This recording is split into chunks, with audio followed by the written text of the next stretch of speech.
नमस्कार. शुभ सकाळ. सकाळची वेळ आहे. सकाळच्या 7:15 वाजले. त्या दिवस उगून वर आलाय. आज रविवार. आज जरा निवांत लागले मी स्वयंपाकाला. भांडी घासून झाली तर रात्रीची. ते रानातनं कोथिंबीर आणली भाजी करायला. तर आता भांडी घरात नेते आणि स्वयंपाकाला सुरुवात करते. आता पहिल्यांदा मी किचन कट्टा सगळा स्वच्छ धुवून घेतलं आणि एका गॅसवर दूध तापायला ठेवले आणि इकडं दुसऱ्या गॅसवर चहा ठेवलाय. मुलांना खारी टोस्ट खायचे ते, त्याच्यामुळं त्यांच्यासाठी चहा ठेवलाय. आता चहा करून दिला मुलांना. आता भाजी करायला लागली. आज करणार आहे बेसन. त्याच्यासाठी इथं हिरवी मिरची आणि लसूण कुटून घेतलाय, कांदा चिरून घेतलाय, कोथिंबीर चिरून घेतली आणि बेसन घेतले. चला आता करून घेते बेसन. तेल गरम झाले तर त्याच्यामध्ये जिरे टाकते आणि हिरवी मिरची आणि लसूण बारीक करून घेतलेला.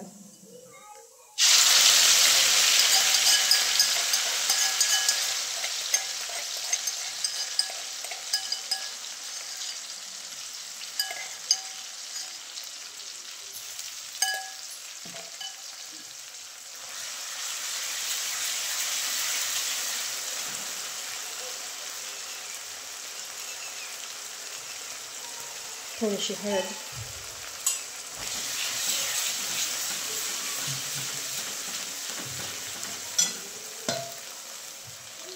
कांदा,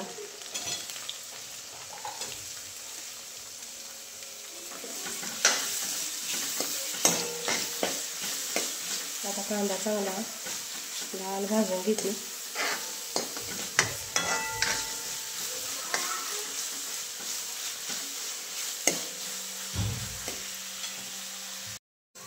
आणि कांदा भाजून तिकडे मी बेसन पिठामध्ये गरम केलेलं पाणी टाकले आणि व्यवस्थित मिक्स करून घेतले. गुठळ्या सगळ्या फोडून घेतले ते व्यवस्थित. खरं तर बेसन आमच्या आत्या करते त्या नेहमी. आज मी पहिल्यांदाच करायला लागली. आता कसं करते त्या फोडणी देऊन त्यात पाणी टाकते त्या आणि वरून कोरडं बेसन टाकते त्या थोडं आणि पळीनं हाटते त्या. पण मला काही तसं जमत नाही, गुठळ्या राहते त्या बेसनमध्ये. त्यामुळे मी गरम पाणी करून घेतले आणि बेसन व्यवस्थित मिक्स करून घेतले चांगलं पाण्यामध्ये. आणि आता कांदा भाजला की त्याच्यामध्ये टाकायचं ही आणि वरून आणखीन गरम पाणी टाकायचं परत. कांदा चांगला भाजला आहे. त्याच्यामध्ये टाकून घेते बेसन.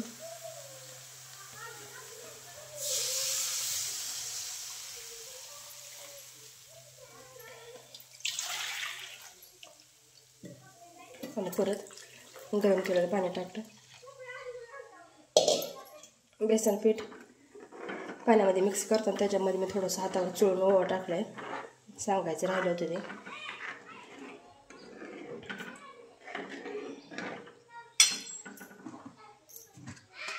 हिरवी मिरची बारीक करताना थोडंसं मीठ टाकले. आता थोडंसं टाकते वरनं. कमी जास्त पडलं तर काय वरनं घेता येतं. आता पळी अशी धरून हलवत आता अजून हटवून घेते, म्हणजे बेसनाच्या गुठळ्या होणार नाही त्या. आणि चांगलं बेसन चटचटायला लागलं की शिजलं म्हणून समजून घ्यायचं.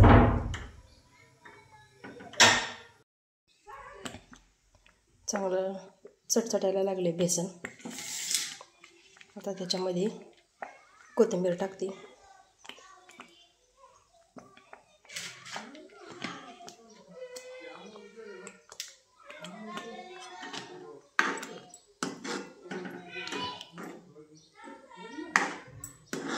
हलवून घेते व्यवस्थित आणि आणखी 1-2 मिनटं, 2 मिनटं गरज नाही, आणखी 1 मिनटं शिजवून घेते बेसन. असं पातळ ठेवणार आहे बेसन मी. चला आता मस्त असं बेसन तयार झाले. आता कणिक मळती आणि चपात्या करून घेते.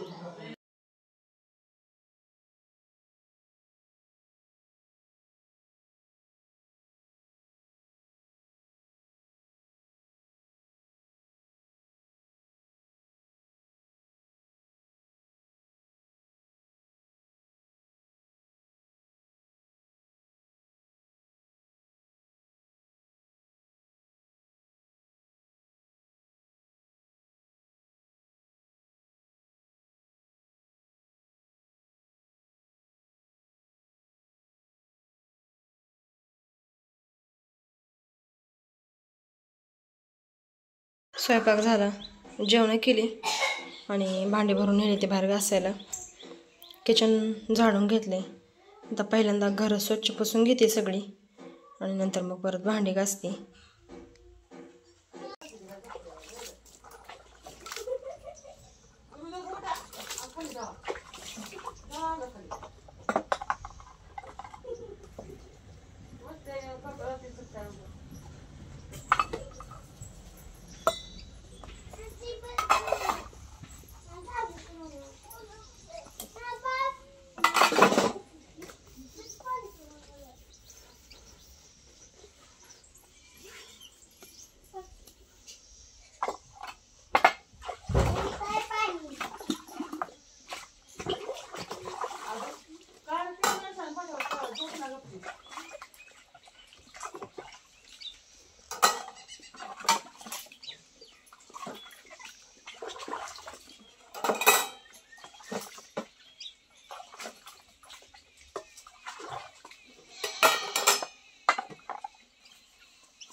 आज आमच्या गाव बाजार आणलाय, बाजार हा खायला हजर. बर. आज रविवार आमच्या गावातला आठवड्याचा बाजार असतो. आज बराच भाजीपाला आणलाय. ह्यांनी आणलाय, मामाने आणलाय, दोघांनी आणले. आणि इकडे निवडायला चालू आहे. कोथिंबीरला ते ताट भरले आता. हे मोठी त्याने बी लय मोठी पेंडी. मामाने पण आणली होती का? तू कोणती आणली आणली? हे मामाने आणलेली आणि ह्यांनी आणली काय? नीट करून ठेवा म्हणजे जाऊ द्या, ते कोथिंबीर करू नका. ते कोथिंबीर नीट करायचे राहू द्या. लेकाला तुमच्या हातच्या वड्या खायचे ते. तो भरवला असेल आधी आतमध्ये आईला. बाई आय भरवलं नाही. ती म्हणते ते तू चांगल्या करत नाही, आईला सांगतो करायला म्हणलं. असं म्हणलंच नाही ते आई. विचार बरं हाक मारून. तेच म्हणलं ते आईला करायला सांग, आईला चांगलं यायचं ते करायला.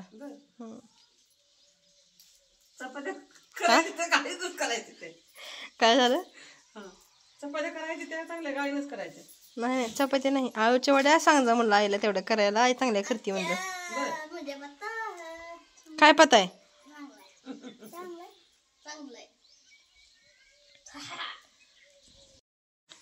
आता ह्यांना आळूच्या वड्या खायचे ते. तर वड्या भाजण्यासाठी पीठ तयार करून घेतले. बेसन पीठ घेतले, त्याच्यामध्ये मिरची पावडर टाकली, थोडासा ओवा, जिरी, लसूण, कोथिंबीर, मीठ सगळं टाकून घेतलं आणि ते आळूची पानं भरून घेतले. ती तेल ठेवले गरम व्हायला. आता पहिल्यांदा एवढ्याच वड्या तळून घेते आणि हे वड्या तळून झाल्या की त्याच्यानंतर मग हे राहिलेली बाकीची सगळी पानं भरून तळून घेते. भरपूर पानं आहे ती. ह्यांना तळून दिल्या वड्या आणि राहिलेल्या बाकीची सगळी पानं भरून घेतली. ती आता परत तेल तापायला ठेवले. आता तळून घेते सगळ्या वड्या. आज दुसरी वेळ आहे आमची ही आकार तळायची. तेल गरम झाले, आता तळून घेते वड्या.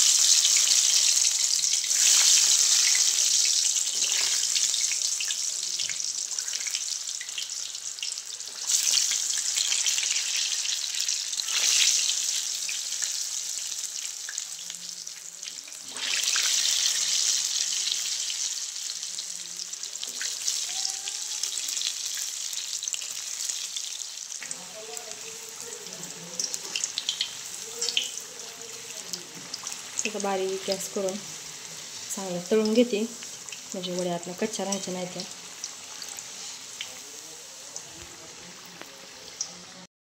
सगळ्या वड्या तळून झाल्या आणि राहिलेल्या पिठामध्ये 2-3 पानं चिरून टाकली. चांगलं झाले ते का? त्याचं भजी केले. तर आता मामानं गरम गरम वडे खाऊन बघितले. मामा चांगले झालेत का वड्या? 5:30 वाजले. आता वड्या करून झाल्यावर बराच वेळ उन्हाचा आराम केला आज निवांत घरी. आणि आता स्वयंपाक करायला लागली मी. घ्यावं म्हणलं स्वयंपाक करून. हाय घरी निवांत असल्यावर तरी लवकर स्वयंपाक करावं म्हणलं. परत माळावर जायचं गुर आणायला, तर गुर आणायला जायच्या आधी घ्यावं म्हणलं स्वयंपाक करून. शेपाची भाजी करायची मोकळी, तर भाजी बारीक चिरून घेतली. आता भाजी धुवून घेते आणि इकडं मुगाची डाळ थोड्या वेळ भिजत घातली होती. परत भाजीसाठी लसूण पण ठेचून घेतला आहे. आता भाजी धुवून घेते आणि शेपाची भाजी देते फोडणीला आधी. आणि इकडं खाली शिगडीवर शेपा आणि चुका दोन्ही भाज्या एकत्र मिक्स करून शिजत घातले ते. म्हणजेच शेपा चुकाची गरगट्टा भाजी करायची. त्याच्यामध्ये थोडीशी डाळ टाकली मुगाची. आता ही भाजी शिजती तोपर्यंत आधी शेपाची मोकळी भाजी करून घेते मी. तेल गरम झाले. तेलामध्ये आता जिरे टाकते पहिल्यांदा. तेल काळा दिसते थोडं थोडं, कारण ह्याच कढईमध्ये मी आळूच्या वड्या तळल्या होत्या. लसूण,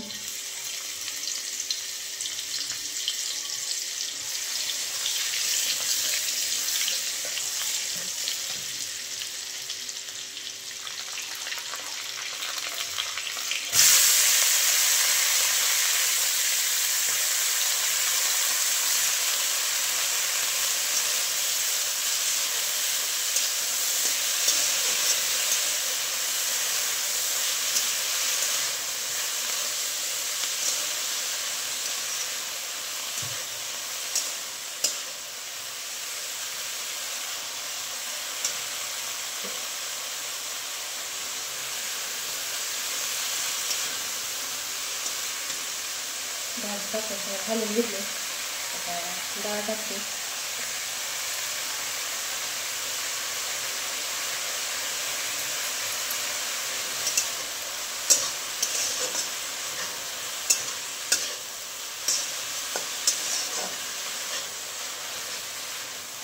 आणि आता बारीक गॅस करून चांगली भाजी शिजवून घेते.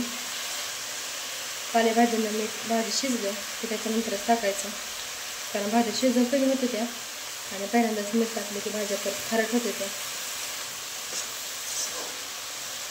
शिजवून घेते भाजी. शेपाची भाजी करून झाली. भाजी शिजली की त्याच्यामध्ये शेंगदाण्याचं कूट टाकलं. भाजी मिठाचीच केली. प्लेटवर झाली भाजी. खरं तर ती भाजी चुक्याच्या भाजीमध्ये टाकण्यासाठी आणली होती, पण थोडे टाकले चुक्याच्या भाजीमध्ये आणि राहिलेली सुकी केली. तर आता सुकी भाजी करून झाली. आता शेपा चुकाची गरगटी भाजी करून घेते.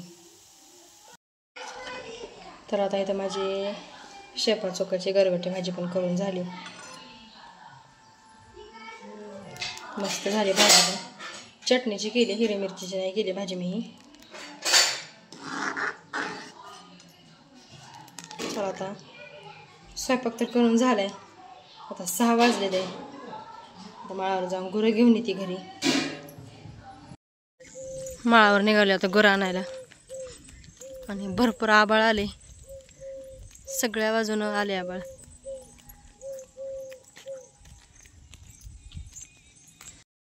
चला आता आली माळावर. गुरं घेतले ते सोडून. दोन्ही गाई घेतले ते मी आणि तिकडं आत्यानं म्हशी घेतले ते. काय म्हणतो दाट आहे का तिथं? हां बांधू की सकाळ तिथं. दिवसभर आणत खाऊन पण आता चालली ती. आता काय काम तर नाही घरी. आता नेऊ चारत त्यांना घरी. काम नसलं की दिवस कसा गेला दिवसभर कळलंच नाही. चल हट.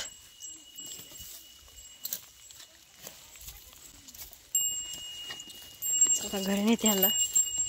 पाणी पाजून थोडी थोडी वैरण टाकते अजून.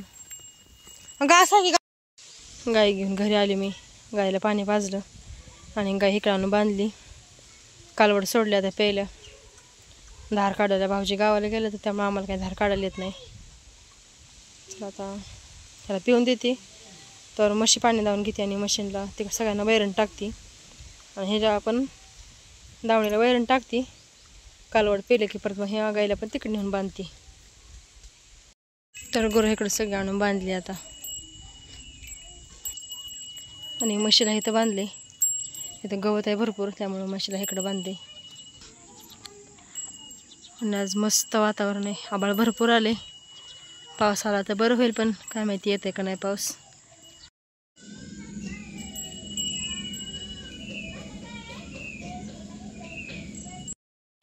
सात वाजल्या आणि पाऊस यायला सुरुवात झाली आता. दिवसभर भरपूर ऊन तावलं होतं आज आणि शांत वातावरण झालं सगळं. आता पाऊस यायला लागलाय. वारा सुटलाय मस्त गार.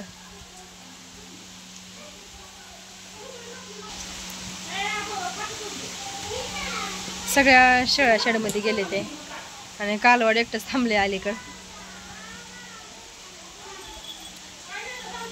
आपल्या काल पेरलेल्या मकाला चांगलं झालं, बारीक शिपशिप आली तरी उगवल मका पटकन. चला आता आजचा व्हिडिओ इथेच थांबवते.